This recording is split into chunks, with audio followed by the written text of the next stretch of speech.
ఈ విధంగా మీరు కట్ చేసుకోండి.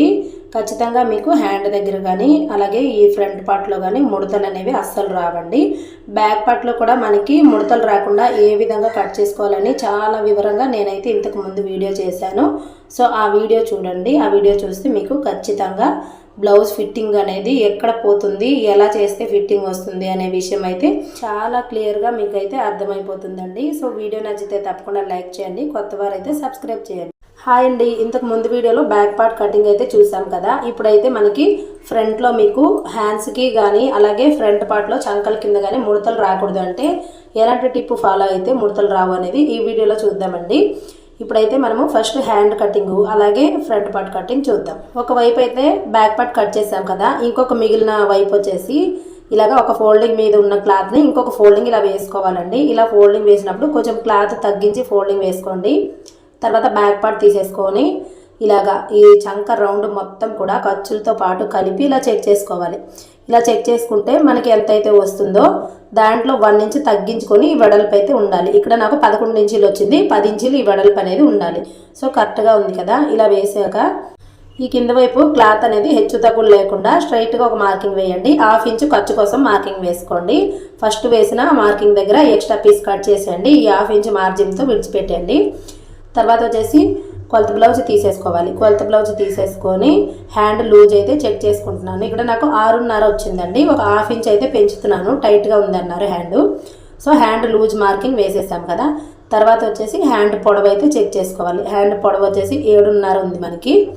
సో ఇక్కడ నాకు హ్యాండ్ కొంచెము అంటే పొడవుని తగ్గించమన్నారు, అందుకని 6.5 హ్యాండ్ పొడవు ఖర్చు కోసం 1/2 ఇంచ్ కలిపేసుకొని 7 ఇంచుల దగ్గర మార్కింగ్ వేస్తున్నాను. తర్వాత ఇది పెద్ద సైజు కదండి, పెద్ద సైజు కాబట్టి 3.5 దగ్గర చంక డౌన్ మార్కింగ్ అనేది వేసుకోవాలి. అంటే నడుము లూజ్ వచ్చేసి 34 ఇంచులు అనమాట ఈ బ్లౌజ్ ఒక సైజు. తర్వాత ఇక్కడ నుంచి 2 ఇంచులకి ఇలా మార్కింగ్ వేసుకోండి. ఇప్పుడు మనకి చంక లూజ్ ఎంత వచ్చింది, 8.5 కదా. ఇక్కడ నుంచి ఇక్కడ వరకు ఇలా క్రాస్గా 8.5 దగ్గరికి ఇలా మార్కింగ్ వేసుకోవాలి. తర్వాత ఇక్కడ కొంచెం ఇలా వంపు తిప్పేసుకొని ఈ మార్కింగ్లో కలిపేసుకున్నాము అంటే మనకి సింపుల్గా హ్యాండ్ కర్వ్ అనేది తిరిగేస్తుంది. సో ఇక్కడ మనకి ఇంకొక 2 ఇంచులు ఎక్స్ట్రాగా ఖర్చు కోసం విడిచిపెట్టుకోవాలి. అంటే మనం బ్యాక్ పార్ట్లో 2 ఇంచులు విడిచిపెట్టాము అంటే ఇక్కడ హ్యాండ్ దగ్గర కూడా 2 ఇంచులు ఖర్చు అనేది వదిలేసుకోవాలి. తర్వాత హ్యాండ్ని అయితే ఈ విధంగా కట్ చేసుకోండి. సింపుల్గా హ్యాండ్ అయితే కటింగ్ అయిపోతుందండి. మీరు హ్యాండ్తో కరువు తీయడం అయితే అలవాటు చేసుకున్నారంటే మీకు ఎలాంటి కరువు స్కేల్ అనేది అవసరమైతే ఉండదు. ఇప్పుడు నేను చూపించిన విధంగా ఇలా కట్ చేసుకోవాలి. తర్వాత ఇటువైపు మనకి జాయింట్ అయితే వస్తుందండి. జాయింట్ వచ్చే వైపు కరువు తీయకూడదు. ఇంకొక సైడ్ ఇటు మనకి జాయింట్ లేదు కదా, ఇక్కడైతే కరువు తీసేసుకోవాలి. ఇక్కడ నుంచి ఒక 1 ఇంచుకి మార్కింగ్ వేసేసి ఇప్పుడు వేసిన మార్కింగ్కి ఈ చంక లూజ్ మార్కింగ్కి మధ్యలో ఇలా ఒక మార్కింగ్ అయితే వేసేసుకోవాలి. ఇక్కడ ఒక 3/4 ఇంచు వరకు లోపలికి ఇలా మార్కింగ్ వేసేసుకొని ఇలా లైట్గా కరువు అనేది తిప్పేసుకోవాలి. ఓకేనా. అంటే స్టార్టింగ్లో ఒక 1/4 ఇంచు ఇలా తీసుకోవాలండి. మధ్యలో మనం మార్కింగ్ వేసాం కదా, అక్కడ మాత్రమే మనము ఒక 3/4 ఇంచు దాకా ఇలా కరువును అనేది తీసుకోవాలి. అప్పుడే మీకు హ్యాండ్కి ఎటువంటి ముడతలు కూడా రాకుండా నీట్గా వస్తుందన్నమాట స్టిచ్చింగ్ చేసి కస్టమర్ వేసుకున్నాక. ఓకేనా. సో హ్యాండ్ కటింగ్ చూసారు కదా. ఇప్పుడు ఈ మిగిలిన పీస్లో వచ్చేసి మనము ఫ్రంట్ పార్ట్ కటింగ్ చేసుకోవాలి. ఇప్పుడు ఈ క్లాత్ వచ్చేసి ఈ ఓపెన్స్ మన వైపుకు ఉండాలండి. తర్వాత బ్యాక్ పార్ట్ తీసేసుకోండి. బ్యాక్ పార్ట్ తీసేసుకొని ఇలాగ క్రాస్గా వేసుకోండి. చూడండి, ఈ ఓపెన్స్ మన వైపుకు ఉన్నాయి. ఇలా క్రాస్గా వేసుకున్నారు కదా. ఇలా క్రాస్గా వేసాక కింద వైపు నుంచి 2 ఇంచీలు ఇలా తగ్గించుకోవాలి. అంటే ఈ బ్యాక్ పార్ట్ ఒక పొడవుని 2 ఇంచులు మనం తగ్గించాలి. ఇది ఏ సైజు వరకైనా సరే ఇలా మీరు 2 ఇంచులు ఇలా ఫోల్డింగ్ చేసేయండి బ్యాక్ పార్ట్లో. చేశాక ఇప్పుడు మనకి ఈ బ్యాక్ పార్ట్ ఎలా అయితే ఉందో అలా చుట్టూ కూడా మార్కింగ్ అయితే వేసుకోవాలి. చంక దగ్గర, సైడ్ జాయింట్ దగ్గర, అన్నిటి దగ్గర బ్యాక్ పార్ట్ ఎలా ఉందో అలా వేసేసుకొని చంక దగ్గర ఇలా ఒక మార్కింగ్ వేసుకోండి. లేదు అంటే ఇలా రోలర్ ఉంటే ఇలా రబ్ చేసేసుకుంటే ఇంకా ఈజీగా ఉంటుంది మీకు. సో ఇలా రబ్ చేసేసుకుంటున్నాను నేనైతే. ఇలా రబ్ చేసేసుకున్నాక ఇప్పుడు బ్యాక్ పార్ట్ని తీసివేయాలి. చూడండి, ఇలా బ్యాక్ పార్ట్ తీసేసాం కదా. తీసేసాక ఇక్కడ మనకి చంక దగ్గర మార్కింగ్ అయితే కనిపిస్తుంది ఇక్కడ. సో అదే మార్కింగ్ని ఇలా వేసేసుకోండి. అంటే చాక్ పీస్తో ఇలా వేసుకోండి.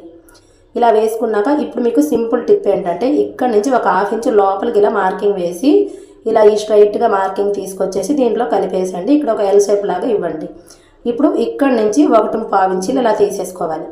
తీసుకుంటే మీకు చాలా నీట్గా చాలా చక్కగా మీకు ఈ చంక దగ్గర కరువు అనేది వచ్చేస్తుందండి. మీకు ఇలా ట్రై చేశారు అంటే ఒక్క ముడత కూడా రాదు ఫ్రంట్ పార్ట్లో. ఓకేనా. ఫ్రంట్ పార్ట్లో హ్యాండ్కి మనం లోతు తీయాలి, అలాగే ఇక్కడ తీయాలి. ఈ 2 మనం తీస్తేనే మీకు ఫ్రంట్ పార్ట్లో ముడతలు అనేది రాదు. తర్వాత మనకి ఫ్రంట్ నెక్ డౌన్ వచ్చేసి ఇక్కడ 6 ఇంచులు కానీ 7 ఇంచులు కానీ తీసుకోవచ్చండి. ఈ సైజ్ వారికి నేనైతే 7 ఇంచుల వరకు తీసుకుంటున్నాను. ఫ్రంట్ నెక్ వెడల్పు వచ్చేసి 3 ఇంచీలు లేదా 3.5 ఇంచీలు లేదా 2.5 ఇంచులు తీసుకోవాలండి. ఇలా మనం కొంచెం ఇక్కడ బ్రాడ్గా తీసుకోవడం వల్ల మీకు ఈ చెస్ట్ దగ్గర మీకు గీతలాగా రాదనమాట. ఓకేనా. కొంచెం తగ్గించారు అంటే పొడవు తగ్గించేసి వెడల్పు కూడా తగ్గించారంటే మీకు ఇక్కడ చెస్ట్ దగ్గర నొక్కేసినట్టుగా గీతలాగా వస్తుందన్నమాట. ఓకేనా. ఈ విధంగా ట్రై చేయండి, మీకు అలాంటి ప్రాబ్లం ఏమీ రాదు. ఓకేనండి. సో ఇలా మనము ఫ్రంట్ నెక్ కూడా మార్కింగ్ అయితే వేసుకున్నాము. తర్వాత కొలత బ్లౌజ్ తీసేసుకొని ఈ ఉక్స్ పట్టి కాజా పట్టీని చెక్ చేసేసుకోవాలి. ఇక్కడ క్రాస్ బెల్ట్ వరకు ఒక మార్కింగ్ వేసుకోండి. తర్వాత మనకి హెమ్మింగ్ కోసము అలాగే ఇక్కడ మధ్యలో డాట్స్ కోసము కింద ఖర్చు కోసము మొత్తం 1.5 ఇంచులు లేదా 1.5 ఇంచు ఎక్స్ట్రాగా వేసుకోండి. ఓకేనా. తర్వాత ఈ చివర ఏ సైజ్ వరకు అయినా సరే ఒక 1 ఇంచ్ వరకు పైకి మనం వేసిన మార్కింగ్ కంటే పైకి ఒక మార్కింగ్ వేసుకోండి. తర్వాత ఫ్రంట్ పార్ట్ పొడవునైతే తీసుకోవాలండి. ఇక్కడ మనం 2 ఇంచులు తగ్గించాం కదా, ఇదే పొడవు చాలా మందికి సరిపోతుంది. కొంతమందికి ఒక 1/2 ఇంచ్ అటు ఇటుగా ఉంటుంది. ఇక్కడ మనకి బ్యాక్ పార్ట్ పొడవు ఎంత 15 ఇంచులు అంటే కింద పైన ఖర్చు వదిలేసి 15 ఇంచులు అనమాట. సో ఇక్కడ కూడా మనకి పైన ఖర్చు వదిలేసి ఇలా పెట్టి చూడండి. 15 ఇంచుల దగ్గరికి ఒక మార్కింగ్ వేయండి. వేసాం కదా, ఇప్పుడు ఈ 15 ఇంచుల్లో 1.5 ఇంచు తగ్గించుకోవాలి. ఓకేనా. ఎవరికైనా సరే ఈ విధంగా చెక్ చేసుకుంటే మీకు కరెక్ట్గా సరిపోతుంది. అంటే ఈ సైజు వరకు మనకి 13.5 లేదా 14 ఇంచీలు కరెక్ట్గా ఉంటుంది ఫ్రంట్ పార్ట్.